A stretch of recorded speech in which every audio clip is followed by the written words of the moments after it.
मी रघुनंदन कुराडे सौ कुसुमताई प्राथमिक विद्यामंदिर मधील इयत्ता 7वीची विद्यार्थिनी हा प्रोजेक्ट सादर करत आहे। या प्रोजेक्टमध्ये भारतामध्ये जे वाहतुकीचे जाळे बसवले आहे आणि वाहतुकीच्या मार्गांवर जी वाहने वेगाने जात असतात त्यामुळे हे पाते फिरेल व त्यामुळे आपण मोठ्या प्रमाणात वीज निर्माण करू शकतो। आपल्याला ऊर्जा ही विविध प्रकारांमध्ये मिळत असते। त्यामध्ये पारंपरिक आणि अपारंपरिक ऊर्जा स्रोतांचा वापर करून ऊर्जा निर्मिती केली जाते।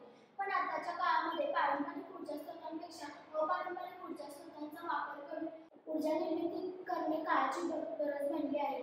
म्हणूनच आम्ही हा प्रकल्प अपारंपरिक ऊर्जा निर्मितीसाठी केला। चॅरिटेबल ट्रस्ट संचलित सौ कुसुमताई प्राथमिक विद्यामंदिरच्या विद्यार्थ्यांनी आपल्यासमोर जो प्रोजेक्ट सादर करीत आहे तो म्हणजे पवन ऊर्जेपासून वीज निर्मिती आहे। या प्रकल्पामध्ये आम्ही पारंपरिक ऊर्जा स्रोतांना वाढवून जाता भारतामध्ये मोठ्या प्रमाणात होत असणाऱ्या वापरून जाळ्यांचा वापर करून त्याच्या पवन ऊर्जेशी सांगड घालून वीज निर्मिती कशी करता येईल याचा विचार केला।